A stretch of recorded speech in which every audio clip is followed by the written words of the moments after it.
Goeienaand, good evening, fellow South Africans and citizens of the world. Well, there's one thing you can say about South African politics. It's never dull, and it's very complicated. And the ANC government is clearly at war with itself in many different ways. It's rather like what's happening around the country. Everything is just going pear-shaped. And probably the thin end of the wedge in all this, which we have talked about quite extensively, is the spat between the president, hippo-eyed Cyril Ramaphosa, and the public protector, Busisiwe Mkhwebane. They've got a stoush going right now in the courts. You know, it's a very interesting situation and needs to be put on the record. So here we go. Public Protector Busisiwe Mkhwebane's office has been involved in court action all week. Most of it has involved national political leaders and therefore the country's future. On Thursday, her lawyers took on a court application from President Cyril Ramaphosa. Mkhwebane was represented by EFF, or Economic Freedom Fighters, Julius Chameleon Malema. Anyway, Mkhwebane was represented by EFF National Chair Dali Mpofu SC, while his party president Julius Malema watched the EFF lawyers, separate from Mpofu, from the gallery. Public Enterprises Minister Pravin Gordhan, a key Ramaphosa ally, was also represented. The public protector has been repeatedly dragged to court recently as parties implicate her in reports want to interdict her remedial actions from being implemented. When Thuli Madonsela was in the role and former President Jacob Zuma tried to ignore her orders on the Nkandla upgrades, the Constitutional Court ruled her officer's orders were binding unless overturned on review. The current legal question is, what happens in the interim if the public protector's reports are taken on review and a court is still to decide on their legitimacy, especially when there's one side suggesting Mkhwebane has ulterior political motives and another says democracy is at stake if a Chapter 9 institutions order can be brushed aside under the wheels of justice, until the wheels of justice finally turn. Gordhan on Monday won his interdict application to suspend Mkhwebane's wide-ranging orders against him while he challenges her report.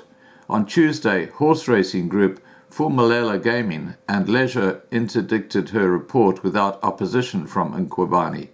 Ramaphosa in Tshwane's Palace of Justice on Thursday argued he should be able to do the same.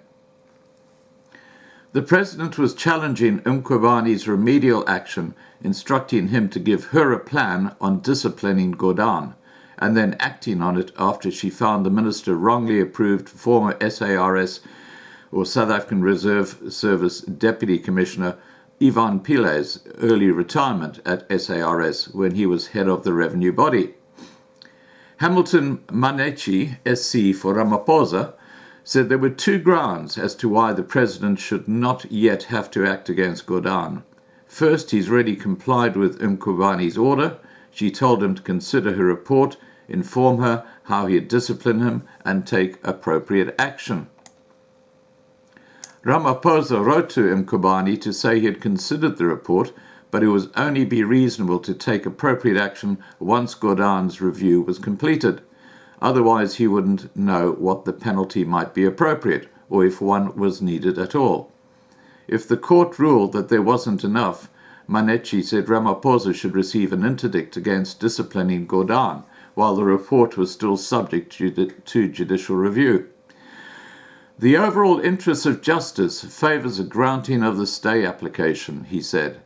If Mkhwebane wants to force him to act without first hearing from the courts on the accuracy of her findings, he said, to say it's concerning is an understatement. She is also subject to the law. She's not unassailable. Advocate Michelle Leroux, representing Gordhan, asked, "Why are we here?" She said the same court had granted Gordhan and then Phumelela's interdict applications pending their review of Mkhwebani's reports, with overwhelming similarities between the cases. Mkhwebani has admitted she would not normally oppose such interdicts, but, LaRue suggested, she appears to when Gordhan is involved, and that's where the politics comes in, you see. She questioned how Ramaphosa could act while the review is pending. What he's been asked to do is implement appropriate disciplinary action, which is impossible at the moment for the president to rationally decide what appropriate disciplinary action would look like. LaRue suggested that by trying to force Ramaphosa to act before the courts had decided on Gordhan's case, Mkhwebani was acting as if she was above the law. Mpofu entered on behalf of the public protector with his usual vigour. It has become fashionable to make the kind of suggestions that are made here about punitive costs, etc., and insult the dignity of the public protector and the dignity of the office, Mpofu said. There is not a chance that this kind of case can succeed on its terms.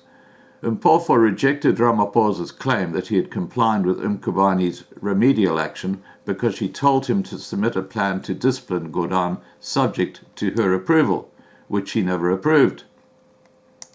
Mpofu continued by saying, "It's impossible for this court to find that it has been complied with.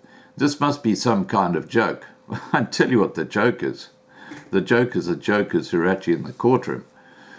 Mpofu said Ramaphosa could not interdict the remedial action because he was not a party to the review proceedings. He should have applied to review Mkhwebani's report and interdict it in the interim, and without one, you can't have the other. "You have the president here doing the bidding for Minister Gordhan," he said. "We can't create a new type of interim interdict in this court that has never been seen in the world." Representing the EFF, which opposed Ramaphosa's action as it did, Gordhan's a week earlier, Vincent Maleka SC suggested the president was biased towards his minister while undermining Mkhwebani's office by not implementing her order. As I said, it's never dull in South African politics. The EFF, a litigant in the Nkandla matter against Zuma, has consistently maintained that the public protector's remedial orders must be complied with, and not doing so undermines her office and therefore sacrifices accountability. LaRue and Mpofu had a brief standoff, as far as standoffs go in the Palace of Justice, regarding whether Mkhwebani was targeting Gordhan. LaRue said the minister was under scrutiny in 4 public protector investigations and questioned whether there may be political motives. Mpofu defended Mkhwebani's office, asserting its authority to pursue accountability. Judgment is expected to be delivered on the 8th of August. The court will need to elaborate on the terms under which the public protector's remedial action can be interdicted, but that will be a footnote in the larger battle of a state at war with itself, where the president will soon have to take down his own case against Mkhwebani for alleged campaign finance infringements. And there's a very interesting twist to that, and I'll tell you what it is.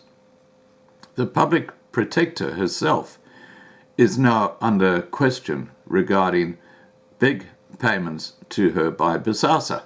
You know, that corrupt organization that's spent millions of rands, or gave millions of rands corruptly to Zuma and others in the ANC government. Well, the public protector, the woman who's there at the moment, apparently receives 70,000 rand.